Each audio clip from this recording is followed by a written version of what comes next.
5 candidature ai premi Oscar, di cui ne ha vinto uno solo per il trucco. 5 candidature ai Golden Globe, di cui, di nuovo, ne ha vinto uno solo. Scroscio di applausi al Festival di Cannes e generale approvazione da parte di pubblico e critica. 4 candidature ai British Academy Film Award. 7 candidature ai Critics' Choice Award, di cui ne ha vinti 2, e numerose altre partecipazioni a vari premi di varia importanza. Sì, oggi vado a toccare un film che ha fatto impazzire un po' tutti, anche grazie alla grande performance recitativa di Demi Moore, e che a me è piaciuto, sì, non però senza lasciarmi qualche dubbio e qualche enorme critica. Oggi parliamo di The Substance.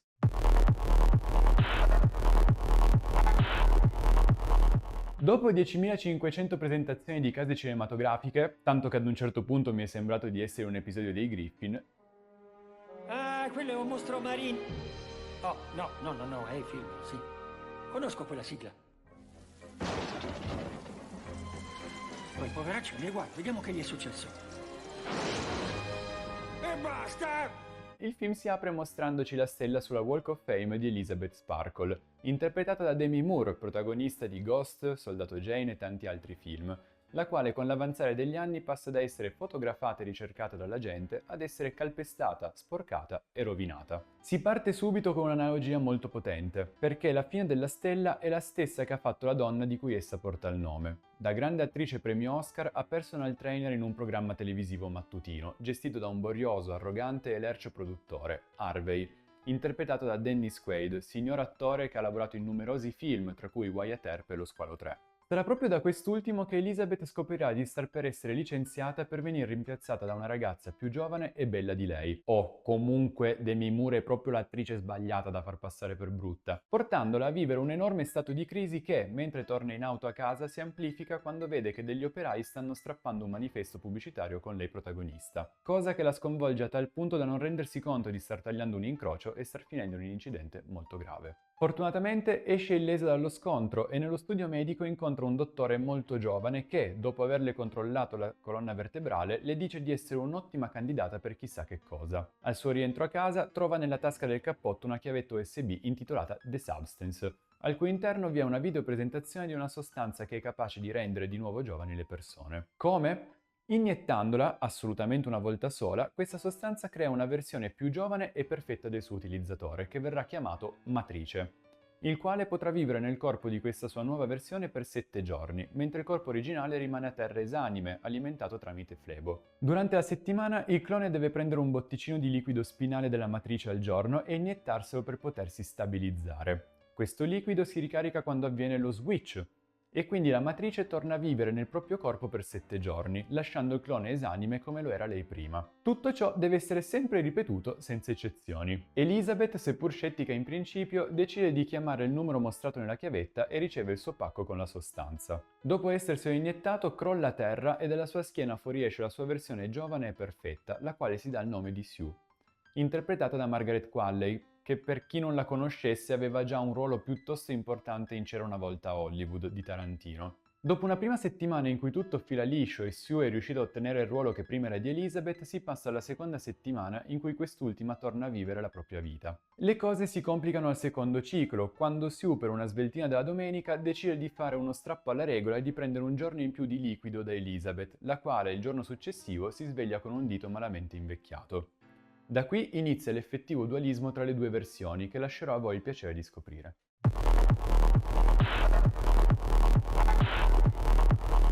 Che dire della regia?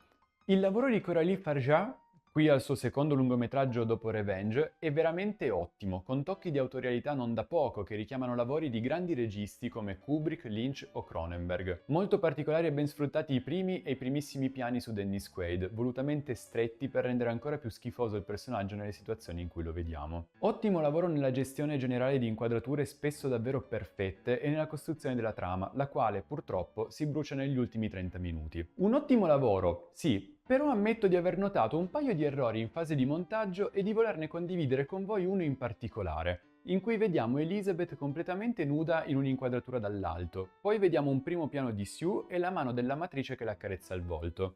Solo che la mano esce dalla manica di un accappatoio che poi, sorpresa sorpresa, nell'inquadratura successiva non c'è, perché Elizabeth è ancora completamente nuda.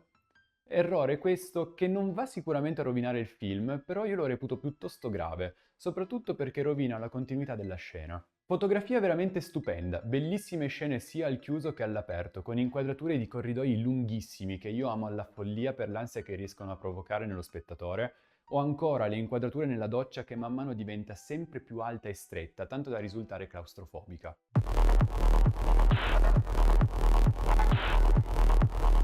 Io mi sono innamorato delle musiche di questo film. Il lavoro di Benjamin Stefanski in arte Rafferty, già compositore per la serie TV Alex Rider di Prime Video, è veramente molto interessante, capace di mettere anch'esso la giusta ansietta nei momenti più adatti.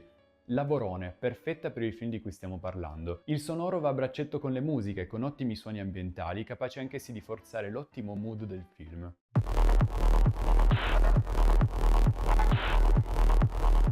Con una Demi Moore tanto in parte non è facile stare ai suoi livelli. Decisamente una grande performance la sua, ma che anche secondo me non valeva un premio Oscar. Premetto di non aver ancora visto Anora, quindi non so dire se Mikey Madison sia stata effettivamente superiore. Quindi il mio è un discorso più generale. A mio avviso quella di Demi Moore può essere la performance della vita, oppure la performance che piazza un nuovo standard da battere per lei. Io la vedrei più così al suo posto, così da poterci regalare altri grandi lavori in futuro. Un buon lavoro anche quello di Margaret Qualley, meno quello di Dennis Quaid, che so essere volutamente troppo sopra le righe, ma secondo me anche un po' troppo esagerato. Ottimo il doppiaggio di Claudia Catani su Demi Moore. Non ho apprezzato la scelta di Emanuela Ionica su Margaret Qualley, per me non si adatta bene la sua voce sull'attrice.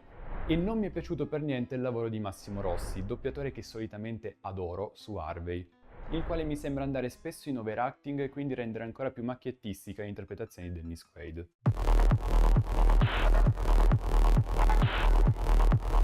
È arrivato il momento di tirare le somme. Com'è quindi questo film? Bello! O almeno lo sarebbe stato se fosse finito mezz'ora prima. Già, perché su 2 ore e 20 di durata abbiamo circa 1 ora e 40 praticamente perfetta, sublime, che ti tiene incollato allo schermo e ti incuriosisce, per poi ritrovarci con un'ultima mezz'ora scialba, sballata e terribilmente scritta. Il messaggio che il film vuole mandare, cioè che bisogna accettarsi per come si è e che la ricerca continuativa e ossessiva della perfezione può solo portare all'autodistruzione, avrebbe funzionato molto meglio senza quegli ultimi pessimi 30 minuti. Sarebbe stato molto più potente come finale e sicuramente più funzionale. L'incapacità di chiudere una storia che non aveva più nulla da dire dopo l'ora e 40 e la voglia di cercare il finale perfetto va a sporcare un lavoro che sarebbe stato davvero vicino alla perfezione. Peccato, perché fino a quel punto avrei insultato l'Academy per non avergli dato l'Oscar a miglior regia, film e sceneggiatura, ma poi ho capito il perché. Ed è difficile che io sia d'accordo con l'Academy. Diciamo che questi ultimi 30 minuti siano la perfetta rappresentazione del messaggio che il film voleva inviare. Il film lo trovate in streaming attualmente su Paramount Plus, vi lascio il link in descrizione. E voi cosa ne pensate? Fatemi sapere la vostra nei commenti e ovviamente non dimenticate like e follow. Ciao!